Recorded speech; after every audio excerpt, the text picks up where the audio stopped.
আসসালামু আলাইকুম প্রিয় ফুটবল ফ্যান্স। আজকে লিওনেল মেসিকে নিয়ে কথা বলবো। অনেকেই দেখলাম লিওনেল মেসির সাম্প্রতিক সময়ের পারফরমেন্স নিয়ে অনেকেই আলোচনা এবং সমালোচনা দুটোই করছেন।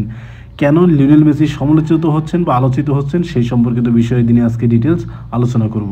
বলে রাখা ভালো যে ইতিমধ্যে কিন্তু লিওনেল মেসির বয়স প্রায় 38-এর কাছাকাছি। তাই লিওনেল মেসি 20 থেকে 30 বছর বয়সে যে লেভেলের পারফর্ম করেছেন, যেভাবে ড্রিবল করেছেন, যেভাবে ফ্রি কিক নিয়েছেন, তাই কিন্তু স্বাভাবিকভাবেই এই 38 বছর বয়সে এসে সেটা তিনি করতে পারবেন না। যেহেতু নামটা লিওনেল মেসি, তাই সবসময়ই ফুটবল সমর্থক যারা আছেন তারা কিন্তু সবাই মনে করেন যে সবসময় লিওনেল মেসি একই লেভেলের খেলবেন, কিন্তু এটা আসলে কখনোই সম্ভব নয়। এটা আমাদের মেনে নিতে হবে। তবুও আমরা এই সিজনের পারফরমেন্সের দিকে যদি তাকাই তাহলে দেখা যায় এখনও পর্যন্ত কিন্তু লিওনেল মেসি MLS লিগে 7টি ম্যাচ খেলে 4 গোলের পাশাপাশি 2টি কিন্তু অ্যাসিস্ট করেছেন। কনকাকাপ চ্যাম্পিয়ন কাপে 7 ম্যাচ খেলে 5 গোলের পাশাপাশি 1টি অ্যাসিস্ট করেছেন। ওভারঅল এই সিজনে তিনি 14টি ম্যাচ খেলে 9 গোলের পাশাপাশি 3টি অ্যাসিস্ট করেছেন। অর্থাৎ 14 ম্যাচে সরাসরি 12 গোল অবদান রেখেছেন লিওনেল মেসি।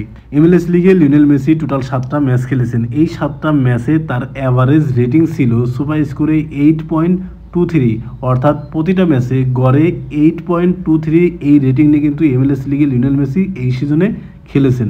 আপনি যদি কনকাকাপ চ্যাম্পিয়ন কাপের দিকে তাকান তাহলে দেখতে পারবেন ইন্টার মায়ামি কিন্তু ভানকুভারের বিপক্ষে সেমিফাইনালে হেরে গিয়েছে। এই চ্যাম্পিয়ন কাপে লিওনেল মেসি কিন্তু 7টা ম্যাচ খেলেছেন। এই 7 ম্যাচে তার অ্যাভারেজ রেটিং ছিল 7.87।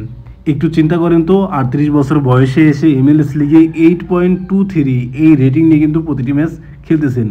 আর যদি আমরা চ্যাম্পিয়ন কাপের দিকে তাকাই তাহলে দেখা যায় এখানেও কিন্তু প্রতি ম্যাচে অ্যাভারেজ 7.87 রেটিং ছিল। তার মানে এই রেটিং দেখলেই বোঝা যায় লিওনেল মেসি কিন্তু এখনও তরুণদের মতো কিন্তু খেলে যাচ্ছেন, কারণ 14 ম্যাচে ইতিমধ্যেই 9 গোলের পাশাপাশি 3টি কিন্তু অ্যাসিস্ট করেছেন।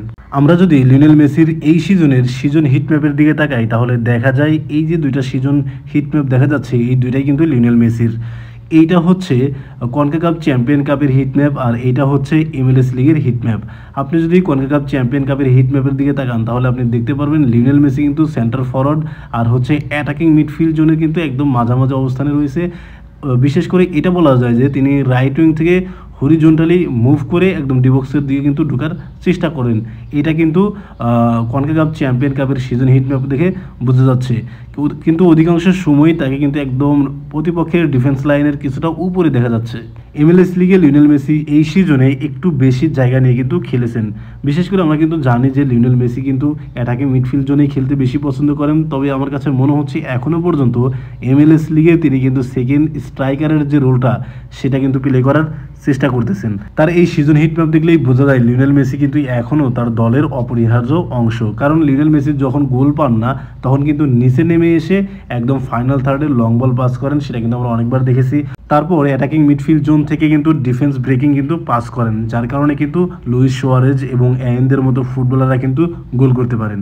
তাই সব কিছু বিচার বিশ্লেষণ করলে বলাই যায় যে লিওনেল মেসি কিন্তু এখনও পর্যন্ত এই সিজনে রাইট ট্র্যাকে কিন্তু রয়েছেন। যারা লিওনেল মেসির সমালোচনা করতেছেন তারা আসলে ফুটবল খেলাটা কতটুকু বোঝেন সেটা আমার এখনও বোধগম্য না। কারণ 38 বছর বয়সে এসে লিওনেল মেসি কিন্তু রেটিং 8 নিয়ে খেলতেছেন, যা অনেক ফুটবলারেরই কিন্তু স্বপ্ন। তাই আমার কাছে মনে হয় লিওনেল মেসিকে সমালোচনা করা একদমই অযৌক্তিক, কারণ তার পারফরমেন্সের উপর ভিত্তি করে কিন্তু এটাই বলা যাচ্ছে। তো লিওনেল মেসিকে নিয়ে আপনার মন্তব্য কি? লিওনেল মেসি কি 2026 বিশ্বকাপ খেলবেন সেটাও কিন্তু জানাতে পারেন। ধন্যবাদ।